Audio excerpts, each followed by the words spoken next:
Hi there, I'm Vincent Bos, and I'm a life coach, relationship coach, and breakup coach. You can change the language of this podcast in the YouTube video settings. And in today's podcast, we're going to be discussing dating red flags to avoid. I provide audio coaching for breakup recovery, trying to get an ex back, attracting someone new, and life coaching. Visit www.dateme.tips for more details. Please check your spam and junk folders if you are expecting an email from me. Subscribe to my weekly support emails. The link is in the description. So now let's get back into today's podcast, and today we are discussing dating red flags to avoid. So if you're considering dating, it's important to concentrate on good options. In today's podcast, I'm discussing 3 red flags to watch out for when you date. So let's get straight into this, and point number 1 is they were recently in a relationship. Now let me know in the comments if you are considering dating soon. Let me know in the comments and let's see what the community thinks. And point number 1 is they were recently in a relationship. Now when I say recently, in my opinion, if you find out that someone you are considering dating, potentially via online dating, if you find out that they were in a past relationship less than a year ago, that is a red flag. And the closer it has been since they were in that relationship, that red flag gets stronger and stronger. So if you find out, for instance, their breakup was 11 months ago, that is still somewhat of a red flag in my opinion. But if you find out their breakup was perhaps 2 months ago, well, that red flag is really shining bright. And the reason for this is twofold. Firstly, going through breakup recovery takes a long time. Now, you might not know whether they were the dumper or dumpee, and it's almost irrespective in certain degrees because ultimately they will not be through, past, and certainly not over their former partner, irrespective of what's actually taken place. Now, you yourself might be thinking, well, actually, that actually is me. I am someone who was recently in a relationship and now I'm considering dating. Is that a bad thing? Well, anybody who has listened to my podcast would have probably heard me say, I actually believe it is a good thing to go online dating or try and get back out there after a breakup has taken place. So you might be feeling slightly confused as to why I would then say, look, if you find out someone was recently in a relationship, that is a red flag. However, if I'm speaking to you as a person who has gone through a breakup, I'm encouraging you to actually do that. Well, there are an important difference that we need to look into here. And that is, if you are someone who was within a year or so since your breakup, you are now considering going dating, I suggest that you make it very clear to the person you are talking to that you were recently in a relationship, you were recently going through a breakup, and hence you are not sure what you're looking for. You're not really looking for anything serious. You just want to go with the flow. I.e., I suggest that you make it abundantly clear that you are not really looking for a long-term, forever relationship. And hence, the other person that you are speaking with, they can make an informed decision about what they might like to do.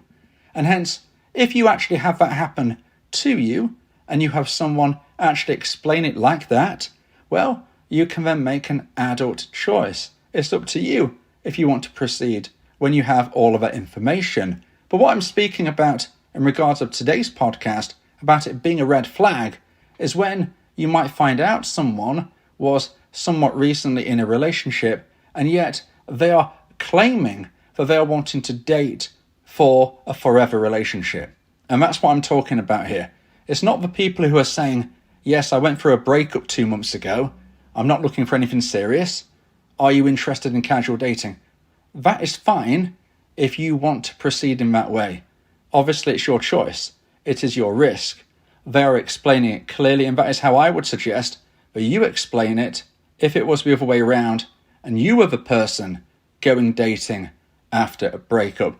But if you go online dating or any type of dating and you find out this person was recently in a relationship, and remember, recently can be all the way up to a year, in my opinion. If you find out they were recently in a relationship and yet they are saying to you that they are looking to date and hopefully build a forever relationship with someone new at this stage, well, in my opinion, this is a red flag. It's a red flag because they are not going to have got through breakup recovery. The grief or whatever elements are hitting them, depending on the dynamic, that is going to be something which is still working through. They're not going to have a stable mindset. In fact, you may even find out that they are still speaking to their ex.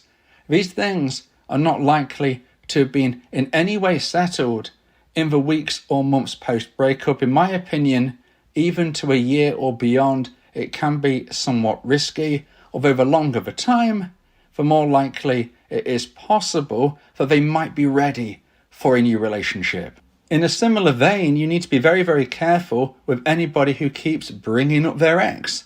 Maybe, for instance, you speak to someone and they tell you they were in a prior relationship 18 months ago, and you think, okay, that's not actually a red flag, but you notice that during your conversations, even when there is no real reason to, they keep bringing their ex up.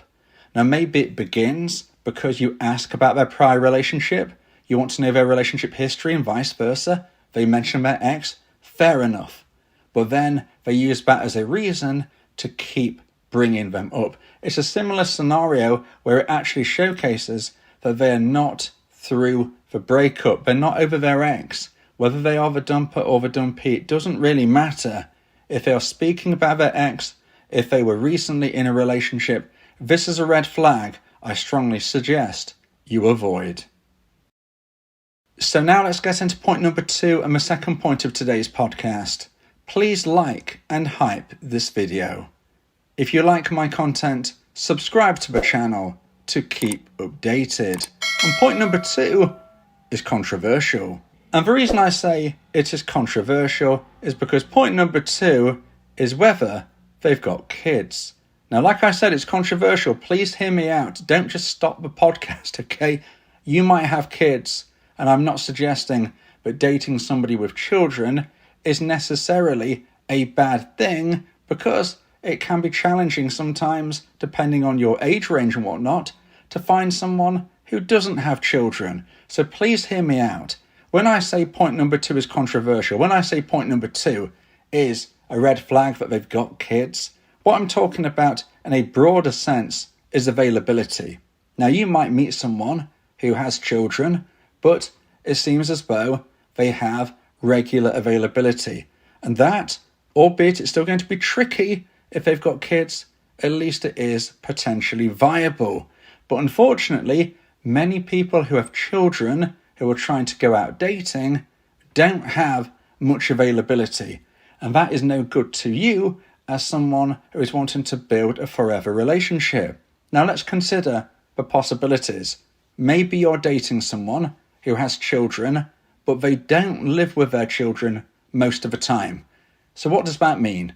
Well, the general dynamic in that sense is that perhaps during the week they don't have the children, but at the weekend they do.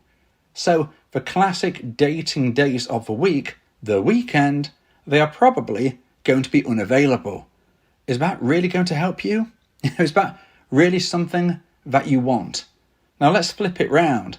Let's imagine that the person you're dating shares their children with their former partner, and they have the children most of the time. They have the children during the weekdays, but not the weekend. So initially, you might find that quite good. They are available at the weekend, you are probably available at the weekend, and that can go somewhat smoothly. However, as things start to build and get more serious between you both, this is when things are going to get trickier. You know, once you start moving from almost a honeymoon phase into something a bit more serious, you would likely want to see this new person at different times instead of just a Saturday night. And what if that isn't possible? Maybe they have no childcare during the week. Maybe what seemed great for a few months actually was quite lucky. It was just one night a week you could see them. Now you want to see them more? It's impossible. Not only that, there could be situations where you make plans, and this is irrespective of if and when they are supposed to be looking after their children. Maybe you make plans and then due to childcare letting them down, they of course have to be with their child. That is not their fault. It is certainly not the child's fault. It's nobody's fault. But the point is, it's going to make building and maintaining a relationship very, very tricky. So as I said, it is controversial. I'm not trying to suggest that you need to blacklist anybody who has kids, but we just have to be honest about that. People who have children are likely to have less availability. And point number 2 is that broader point about availability. If you meet someone who does not have availability or not good availability, then how on earth can you date and build a relationship? It's not your job to try and be someone who only dates someone who has very little availability. It's not your job to help people out in the regard of they need to find someone to be their boyfriend or girlfriend, and you will be that saviour who will actually date them when nobody else will, because you will be so understanding that you never really get to see them. That isn't helping you. You're not being selfish about wanting to find a good relationship option, someone that you can actually see regularly. That doesn't make you a bad person. It makes you someone who wants to find a relationship that works for you. Now, if you find someone who has children and the availability matches between you, then great, that's fine. But don't feel as if you almost owe them something. If it's not going to work out for availability reasons, then sadly, it won't work out. Now, it's not just about children. Somebody who has a job, which makes their availability really, really bad and low and difficult, well, that is just as bad. If you meet someone and it seems to be going quite well, and then you find out but you could barely ever see them due to what they do for a living, they are not a good relationship option. Don't try and twist it round to find a way. Some people might say, well, you've got to fight for it, you've got to make it work. And yes, to some degree, but at the end of the day, you don't want a pen pal. At the end of the day, you don't want someone who you barely ever have physical contact with. So if you can't be with them for whatever reason, that is a red flag. So now let's get into point number 3 and my final point of today's podcast. If you feel that this podcast has helped you, then please consider buying me a coffee. The link to do so is in the description. And point number 3 is it's not 95% good. Now, if you feel that this podcast could help other people who are getting out into the dating game, then please share it in dating and attraction communities, groups, and servers. Let's help as many people as possible. And point number 3 is that it's a red flag if it's not 95% good. So what exactly do I mean here? Well, we're talking about the early days of dating. We're talking about when you first get to know someone, quite likely online. It happens most of the time that way now. So we're talking about when you are messaging, going on those first few dates. Maybe it's not via online, maybe you met them somewhere else, but we again are talking about the early dating period. We're talking the first month or so of when you're getting to know someone, looking out for those red flags. Well, if it's not 95% good during that initial month or so, that is a red flag. And the reason for that is because you are in the honeymoon period. You're in the honeymoon period. You're in a period of time where you are trying your absolute best, and so should they be. Not only that, you are during a period of time where I'm not suggesting that you are actively, deliberately lying to one another, but you are certainly putting your best foot forward. You're potentially zipping your mouth shut more than you would normally do. You're acting in a way which you unlikely are able to do forevermore, and the same goes for this new person. Everything about this period of time needs to be as close to perfect as possible, because without meaning to make things sound negative, things are likely to get more challenging. I'm not going to go as far to say as they only get worse from here, but you know what I'm saying. Things get more challenging. When the initial honeymoon stardust starts to wear off, you will get to know the real person and they will get to know the real you as well. So a good way of looking at it is, if it's not 95% good at the time during the honeymoon period, then what is it going to be like 6 months down the line, 2 years down the line, 20 years down the line? It's just not a great sign if it is such a difficult period of time in that honeymoon period. If you're thinking to yourself, gosh, this is hard work, but I'm seeing, a couple of glimmers of possibility as for why we should be trying to make this work. In my opinion, when we are moving through that honeymoon period, things should be somewhat easy. Now, I'm not saying that you shouldn't work at a relationship. Of course you should. And the longer the relationship goes, the more challenges naturally will occur. But during the honeymoon period, it should be free. It should be easy. It should be happy, exciting. It should be sparkles and fireworks.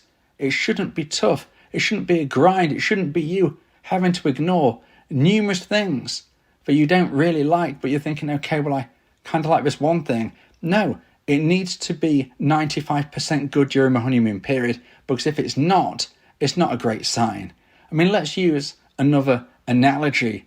If you watch TV and you see somebody perhaps going for an interview on an interview TV show, doesn't matter if they're a man or a woman, when you see them come onto stage, you know that they've already been in hair and makeup and have all the people off screen, all of those people helping them out to look their best.